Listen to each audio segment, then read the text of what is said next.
Konnichiwa, YouTube. I sometimes describe myself as a Buddhist, and sometimes I describe myself as an atheist, or sometimes I describe myself as an atheist Buddhist.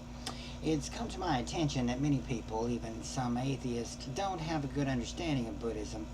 So I thought I'd try to clarify just for the dualistic hell of it, and I'm bored.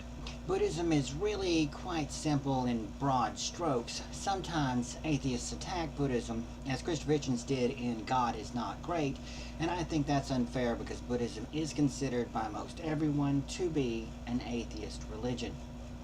It has no creator God, and it is most concerned with philosophy and psychology, and uses meditation techniques and philosophical ideas to try to help people better cope with life and be more compassionate. In fact, not only does it not believe in a creator God, it also denies the existence of a soul or a consistent, permanent self that we have as individuals. How can there be a religion that denies the existence of God and a soul, you say? Well, let me try to explain.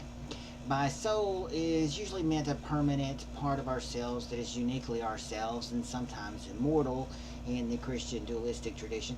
Buddhists see that there is no unchanging self and that is uniquely us, and that in fact we are made up of a collection of thoughts, instincts, perceptions, but nothing permanent, nothing uniquely solely us.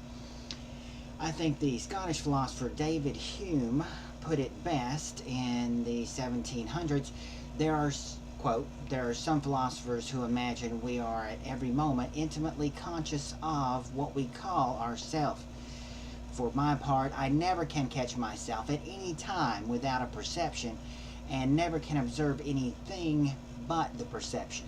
I may venture to affirm that the rest of mankind, that they are nothing but a bundle or collection of different perceptions which succeed each other with inconceivable rapidity and are in perpetual flux and movement. I'll never forget the first time I read this in a book on Eastern religions that were becoming popular in America in the 60s, and the book was from the 70s, in high school while I was taking history of religion. Although already an atheist at that time, it was probably that book that really kicked off my fascination with Buddhism. Where did Hume get this idea of no self? Well, apparently from Buddhism. According to Alison Gopnik, a renowned child psychologist and philosopher, this is the Buddhist influence. This is the first time the Buddhist influence would appear in high philosophy. In Western culture, in the Enlightenment, it's always amazing to me how the West has so rarely, independently hit on this seemingly almost self-evident fact independent of Eastern influence. In other words, they got it always from the East and never came up with it themselves. Modern psychology tells us there is no self other than the psychological parts of ourselves. We are kind of an agglomeration of different psychological parts, an aggregate, if you will. Alison Gopnik believes the idea of a continuous self is an invention of childhood and not a discovery. Schopenhauer and Henry David Thoreau were heavily influenced by Eastern ideas as well, two other great Western philosophers. Once heard, this simple yet powerful idea rings true for many introspective thinking individuals, even Westerners. Buddhists believe through meditation almost all people can be made aware of this truth. The ultimate goal of Buddhism is to see through the illusion of the self or ego permanently. This will not give us superpowers or eternal life, but will enable us to overcome personal anxieties and the fear of death, among other things. Or maybe it will give us eternal life, for how can you kill someone whose soul is the universe itself? Yeah, deep stuff. Schopenhauer's pessimistic idealism is, I think, the most Buddhist type of Western philosophical position in the classical modern writings, and he's one of my favorites. And also there are many great American classics from the 60s that you could read, particularly on Zen Buddhism, such as anything by Alan Watts or D.T. Suzuki, who was the first to sort of bring Zen Buddhism to the West from Japan. There are many others.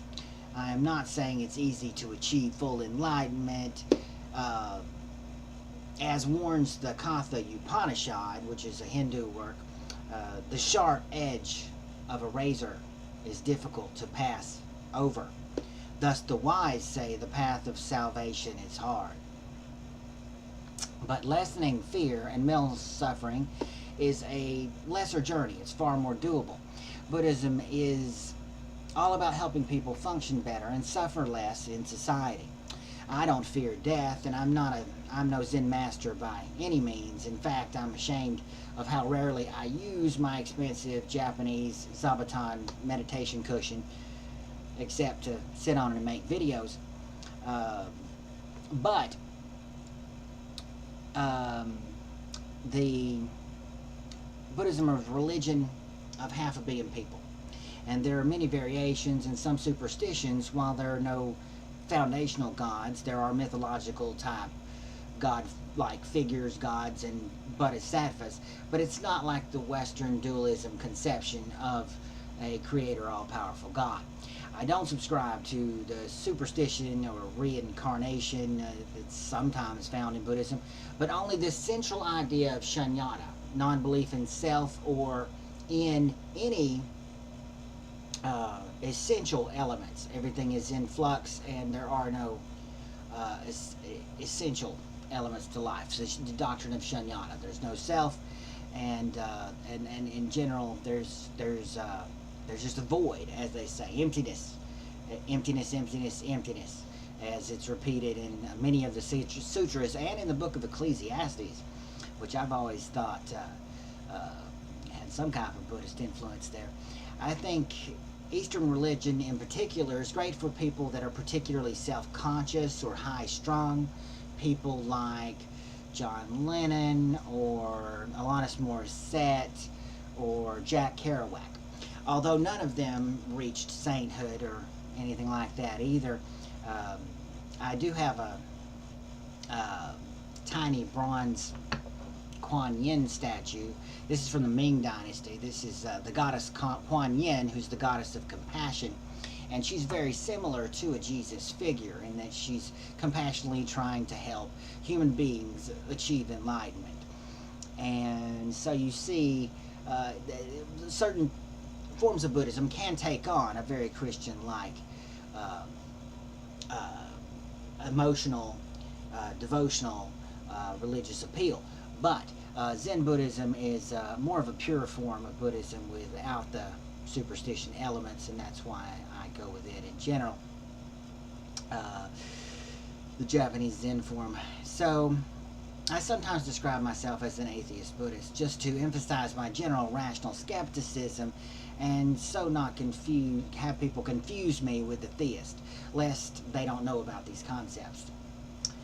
Please comment on your opinion on Buddhism, and I'd be interested to know. I also link to Alison Gopnik's site, which has her great papers on Hume and Buddhism, and she also has some good theories on child rearing, which I don't need, but very good stuff.